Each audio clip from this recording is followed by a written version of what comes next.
So, you want to own a medieval brewery. You picture a stone room, a fire, a copper kettle, and a monk stirring something warm while the rain comes down outside. Sell a few barrels to the village. Live quietly. Die forgotten. That's the fantasy. Here's what doesn't fit inside it. Why was the richest man in some medieval towns not the lord, not the merchant, but the person who controlled a bag of dried weeds? Why did whole cities ban a plant that made beer cheaper and last longer?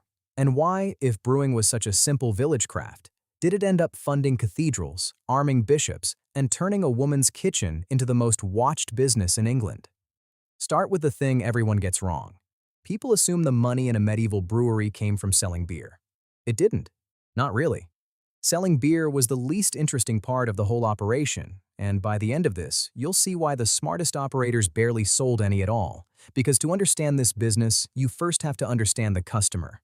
And the customer was drinking a shocking amount. For a long time, you'll hear that everyone in the Middle Ages drank beer instead of water, gallons of it all day. That's an exaggeration that got repeated until it sounded true. The careful estimates are lower, but even the low numbers are strange. In England and the Low Countries, yearly consumption reached somewhere around 275 to 300 liters a person by the late Middle Ages, and beer was on the table at every meal. That's a bit more than a pint a day for every adult, even in the conservative reading, and far more in wealthy households. In the household of Elizabeth de Burgh, Lady of Clare, in 1333 and 1334, the kitchens brewed about 8 quarters of grain every week, and each quarter turned into around 60 gallons of ale. In December, with the feasts coming, they brewed more than 3,500 gallons in a single month. One household, 1 month. Enough ale to float a small boat. So the demand is enormous, constant, and completely unavoidable. Ale wasn't a treat. It was calories. It was breakfast. And a business selling something people consume every single day, in every season, in every weather, is a very good business to be in. Which raises the obvious question. If everyone drinks it and demand never stops, why wasn't every brewer rich? The catch is that beer is almost impossible to keep. Early medieval ale had no hops in it. It was flavored with a mix of herbs, and it went sour in days. You couldn't store it, couldn't ship it, couldn't stockpile it, which meant your market was tiny. You could sell to the people who could physically walk to your door before the batch turned. A village, a street, no further. So brewing started as the smallest possible business. A woman over a fire in her own kitchen, the air thick with steam and malt, hanging a broom or a pole above her door to signal there was fresh ale inside. She sold to her neighbors, and she stopped when it ran out. These women were called alewives, or brewsters, a word that simply meant a woman who brewed ale for a small profit. In one English village, around 60% of all families made money in some way from brewing or selling ale. That's the picture in your head. Warm, local, small. And for most of history, that's exactly what it stayed. Now watch how it stops being small. The first thing that changes the business isn't a recipe. It's a rule. Because a product that everyone buys every day is not just a business. To a medieval authority, it's a tax base that refills itself. If you're a bishop, or a duke, or a town council, and you notice that every household in your territory is buying ale constantly, you don't want to brew it yourself. Brewing is work. You want something better. You want to sit between the brewer and the beer and take a cut of every drop without ever touching a kettle. And they found a way to do exactly that. This is the part almost nobody knows, and it's the real engine of the whole industry. Remember those herbs that flavored the ale? That mixture had a name. It was called gruit, and gruit is where the money was hiding. In the 11th century, the Holy Roman Emperor Henry IV handed out monopoly rights over the production and sale of gruit to local authorities, which put a de facto tax on beer itself. The right had a name too. The Germans called it Gruitrecht. Picture the brewer's morning. Before you can light your fire, you walk to another man's door and buy the one thing your beer legally cannot exist without. You're paying rent on an ingredient you're forbidden to make yourself. And it worked like this. You could not legally brew ale without the local gruit. You couldn't make your own. You had to buy the herb mixture from the one authorized gruit house in your area. Whoever held that right could look at how much gruit each brewer bought and calculate exactly how much beer that brewer was allowed to make. Sit with that for a second. Whoever controlled the gruit controlled every brewery in the district, not by owning them, by owning the one ingredient they were forbidden to make themselves. The recipe was a guarded secret, sold only from the local gruit house, which held the monopoly on it. The brewer took all the risk. The gruit holder took a cut of everything and never lit a fire. In the Low Countries, this gruit monopoly became a genuinely good income for the authorities. That's the first weakness in the fantasy. You imagined owning the brewery. But in this system, the brewery was the least valuable thing in town. The valuable thing was the license to sell the weeds. The brewer owned the fire, someone else owned the profit. Now here's where it gets sharp. Somebody found a way around the monopoly, and the fight that followed tells you everything about how this business actually worked. The workaround was hops. Hops did two things gruit couldn't. The oils in the hop cone act as a natural preservative, so hopped beer keeps far longer than the old herb ales. And hops were cheaper. Hopped beer lasted longer and cost less, which is exactly why it started replacing gruit. Think about what longer-lasting beer does to the business. Suddenly you're not limited to the customers who can reach you before the batch sours. You can barrel it. You can load it onto a ship. You can sell to the next town, the next country, across the sea. A drink that used to have a shelf life of days now travels. And anything that travels stops being a local craft and becomes a trade. But hops had one more property that mattered more than flavor or shelf life. Hops grew wild. Anyone could gather them. And you cannot build a monopoly on a plant growing in every hedgerow.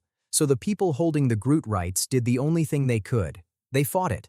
Local governments and commercial brewers in the Low Countries and England conspired against the new plant. Some places banned brewing with hops. Some restricted imports or banned them outright. Some slapped on tariffs. And some simply turned the old gruit tax into a hop tax, so you paid either way. Read that again. They didn't ban hops because hops were dangerous. They banned hops because hops were free, and free breaks a monopoly. When the ban failed, they taxed the new thing instead. The bans came and went, the tax stayed. That's the second weakness in the fantasy. You thought the enemy was spoilage or bad harvests. The real enemy was whoever already owned the market before you arrived. And the winners here weren't the village brewsters. They were the towns that leaned all the way into hopped beer as an export product. Bremen was the first town to boom on hopped beer, and other ports along the North Sea and the Baltic copied her, many of them joining the Hanseatic League, a confederation of trading towns. By 1376, 43% of the craftsmen in Hamburg were brewers. By 1407, Lübeck held 174 breweries, most of them brewing for export. A local kitchen craft had become an industrial export machine, its barrels moving out along the shipping lanes of the North Sea and the Baltic.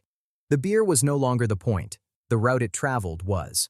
Now, while the towns are getting rich on export, there's a second operator quietly running the best version of this business anyone ever built. No trade route, no monopoly on weeds. And it's not who you'd guess. It's the monks. On paper, a monastery brewery looks like every other brewery. Same grain, same kettles, same process. But look at the cost structure, and it's not even the same universe. Economically, monastic breweries were much like ordinary businesses, but with several advantages nobody else had. Cheap or free raw materials, cheap or free labor, and exemption from all taxes. Free ingredients, free workers, no tax. Against a village brewster who bought her grain on the open market and paid a fee on every batch, that isn't competition. It's a different sport. And the monks were good at it. Being educated people in an unlettered age, monks and nuns took a scientific approach to brewing, and as demand grew, some of them specialized in it, becoming the first professional brewers in the Western world. The beer paid for the monastery, and it funded charity for the poor, but even the monks didn't sell the way you'd expect. Here's a number that should stop you. At St. Paul's in London, the brewery and bakery together turned a tidy profit for the canons, about £26 in the year 1286. A real, healthy profit for the time. And then the detail underneath it. Most of that money didn't come from selling ale at all. It came from selling surplus grain and the byproducts, the charcoal, the spent malt, the yeast. In that whole year, they sold just 37 gallons of ale, out of almost 68,000 gallons they brewed. 68,000 gallons brewed, 37 sold. Let that number sit. They ran a brewery for a year and sold less than 1 part in 1,000 of what came out of it. They drank almost all of it themselves, and still made their money on the scraps around the edges. The beer was the reason to run the operation. It was never the product. That's the pattern under everything in this business. The people who got rich weren't selling beer. They were selling the ingredient, or the tax, or the grain, or the trade route. The beer was just the thing that made all of it move.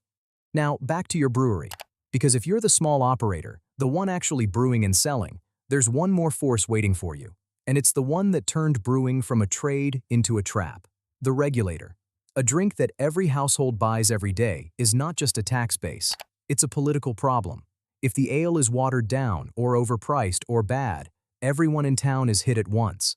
So the authorities regulated it harder than almost anything else people put in their mouths. Around 1266, England passed the Assize of Bread and Ale, the first law in British history to regulate the production and sale of food.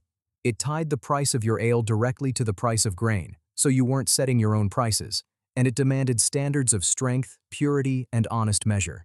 And they enforced it with a specific person, the ale conner, or ale taster, whose job was to test the beer and drag bad brewers into court. Picture him going door to door through the town, cup in hand, tasting his way down the street. Ale tasters reported the brewers on a regular schedule, and they didn't just name the cheats. They listed everyone who brewed, honest or not. Offenders paid a fine or took a physical punishment depending on how bad and how often they'd offended. But even honest brewers usually had to pay a small fee. In practice, the assize worked as a licensing system. Every brewer was regulated and every brewer was reported. That's the third weakness, and it's the cruelest one. There was no clean version of this business. Even if you did everything right, brewed honestly, sold fairly, measured true, you still paid. The fine on the cheats and the fee on the honest were the same machine. The regulation wasn't there to catch you doing wrong. It was there to take a cut whether you did wrong or not. And notice who mostly absorbed this. The alewives. The women in the kitchens with the broom over the door. They took the risk, paid the fees, faced the court, and operated on the thinnest margins in the whole chain, while the gruit holder and the tax collector and the exporting merchant took the reliable money above them. That gap is the whole story. The person closest to the beer made the least. The person furthest from it made the most. Which is why, when the business finally modernized, the alewife mostly disappeared from it. After the Black Death, the ale trade consolidated. Urban markets grew, capital moved in, grain got cheaper, and demand for ale as a staple climbed. The market became ripe for investment. And as it professionalized and turned into a mainstream male-governed trade, the female brewers of the late 14th and 15th centuries faced one of two fates: greater profit or being pushed out. The industry the alewives built became an industry they were shut out of. The moment brewing was worth real money, ownership moved to whoever had capital, licenses, and trade connections, and away from whoever was actually brewing. So walk it all the way back to the fantasy you started with. The stone room, the fire, the copper kettle, the quiet monk selling a few barrels to the village. Every part of that was the low end of the business. The village sale was capped by spoilage. The honest brewer paid the assize. The plant that could have set you free got banned or taxed. And the moment beer became preservable, shippable, and profitable, the profit flowed upward, to the gruit house, to the tax, to the export town, to the monastery with free grain and no tax bill. A medieval brewery wasn't a way to sell beer. It was a choke point on something people had to buy every day, and the money went to whoever controlled the choke point, not whoever brewed the beer. The gruit holder never touched a kettle. The bishop never brewed a drop. The Hanseatic merchant sold the root, not the ale, and they all out-earned the person who actually made the thing. Time to pull it all together and answer the actual question. If you own a medieval brewery, how do you actually make money, and how much? There are three versions of this business, and they are not close. Version 1. You're an alewife. You brew in your kitchen, hang the pole over the door, sell to your street before the batch sours.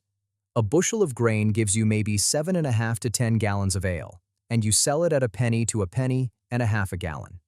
After grain, after the assize fee, after the ale taster's visit, you clear a little.